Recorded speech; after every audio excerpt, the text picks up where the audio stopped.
Hey all, it's your least favorite FF7 fan back with another video. This one will be about the aforementioned fucking dementors, so get ready to defend their inclusion if you really care. I did just want to say that I've mellowed out a bit since my initial reaction to them. I chalk that up to the following slightly amended adage. Opinions are like assholes. Everybody has them and they all stink. But they can also change over time, and when they do, it's important to consult a doctor. Ask yours if Dulcolax is right for you. That's right, I'm saying my opinion about the Whispers has changed in a significant way. Nobody panic, I still hate them, but my overall stance has changed. Before we proceed, just to cover my bases, spoilers ahead.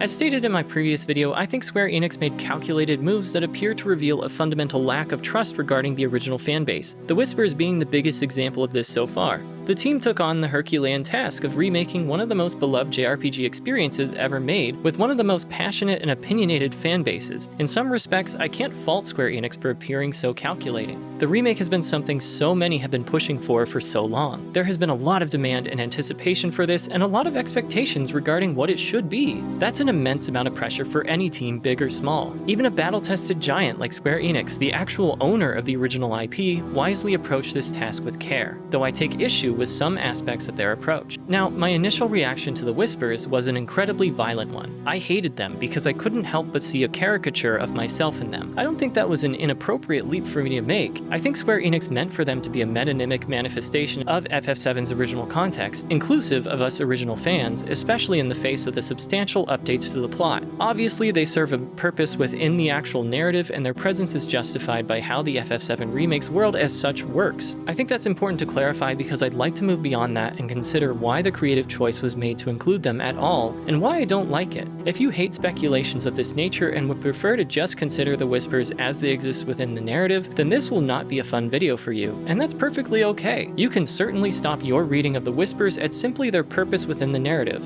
I don't, but even I can see why it's important we start there. The Whispers are the planet's emissaries, sent to ensure things stay on course. Cloud and friends are supposed to defeat Sephiroth and prevent Meteor from destroying the planet. That's a pretty big deal. Makes sense why the planet would get concerned if things seem to have gotten a little off track. The conceit of the FF7 Remake is that if events veer off course, Aerith doesn't die, etc., then this jeopardizes the rest of the correct course of events, hence the interference. I have two major issues with the Whispers. First, I hate contrived moves like this in writing. Multiple timelines, wispy dementors flying about, main characters caught in this fatalistic struggle between what should happen and what wants to happen. Just because your world as such can justify it, doesn't mean it should. Honestly though, this is just a preference of mine. I was never going to like this direction because, in my opinion, the Whispers manufacture this dire urgency to be invested in this iteration's course of events that I unfortunately don't genuinely feel myself. It's not the potency of the events themselves, but their incorrectness according to this peripheral authority. You see what I'm saying? The events derive much of what makes them compelling from an external source, the Whispers' strong aversion to their taking place. The strength of the storytelling in the original, imperfect though it certainly was, made me feel the urgency, not some stupid device that relies in no insignificant way on the power of another narrative. I see the contrived move for what it is and can't unsee it. It's not art, it's artifice. I just can never take anything that does this seriously. Maybe that more speaks to a deficiency of mine, but this configuration seriously pisses me off. Beyond that, how could I not see myself in the Whispers as an OG fan? You can't do that! That's not how it's supposed to happen! We can couch it within this convoluted configuration of different timelines, but it really feels pointed. And this is where I start to consider why the creative choice was made to include the Whispers from a writing standpoint. In order to do that, we need to consider the general commentary about remakes the Whispers in the FF7 remake seem to be making. They stand simultaneously in opposition literally to this timeline's potentially catastrophic divergences from the course that guarantees the planet's survival, and in opposition figuratively to the FF7 remake's rewrites, attempting at every turn on both levels to steer things back to the trajectory of the original. The Whispers' commentary is only one step removed from their literal purpose as emissaries of the planet due to these two uses being analogous. As stated earlier, we can simply read this on a literal level. We can see why they think the planet will most likely die if things veer off course from the original timeline. Reading beyond that though, who among the player base might have concerns about updates to the plot? Those not playing FF7 for the first time. Whisper, meet Ravenrook, your counterpart. I am thou,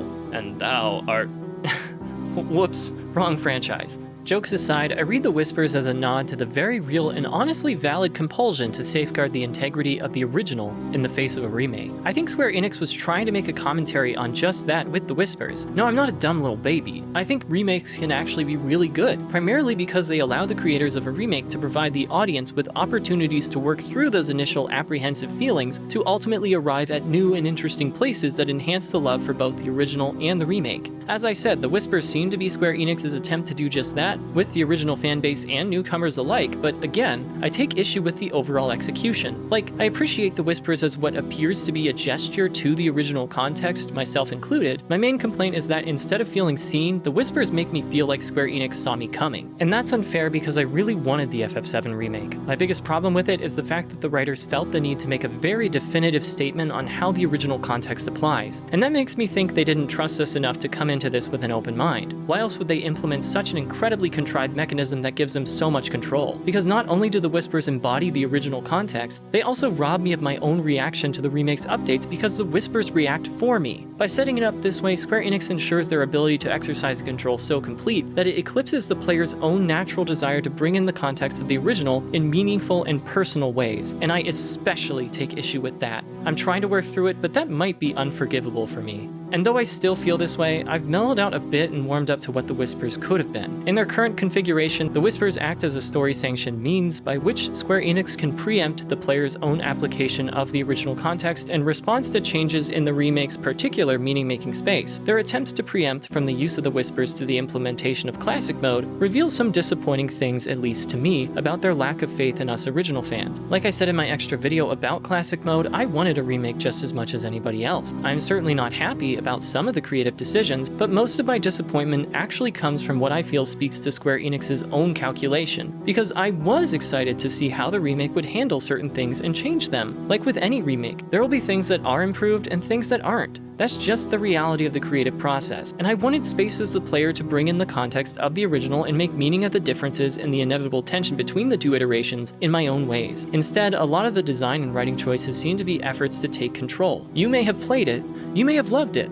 you may have wanted a remake, but the original context is ours alone and we won't let your experience derail our project. And hey, at the end of the day, it is their IP. They had every right. But our love for the original and desire for what the remake could be is a large part of why one was even possible. I just would have liked something a little more open to collaboration and a lot less controlling. If the whispers hadn't been handled the way they were, I could look past the other things I don't like about the remake because there really is a lot to love in this iteration. And honestly, maybe this was simply a misfire on the writer's part. Maybe this really was just a genuine attempt to include the original context and show the interplay between both iterations. I think the optics are exceedingly bad, but hey, maybe the writers had nothing but the best of intentions. That leads me to how my opinion regarding the whispers has somewhat changed. I think they could have been a good addition, just not in their current form. And everything I've said thus far, you can take or leave. I don't care, you don't care, let's all get on with our lives. But this especially take with a grain of salt. To bring in a concept from antiquity, I think the whispers would have worked much better as a chorus, like in a Greek tragedy. It would be a much more subtle use of them, but it certainly wouldn't have pissed me off so much. They could have been there, lurking in the wings, speculating on, like us original fans, how changes to the plot might affect the trajectory of the overall narrative. None of this resistance, at least not in the obvious unartful way it's presented in the remake. The whispers would be there, watching, judging, waiting. As the player, we would be lulled into this false sense of security regarding their capacity and their apparent inability to actually affect change. At a climactic moment, though, I would want to see them make the sinister leap from mere commentary to interference. That would have been interesting. In their current form, I just feel insulted and disappointed. In sum, I see the whispers as a missed opportunity.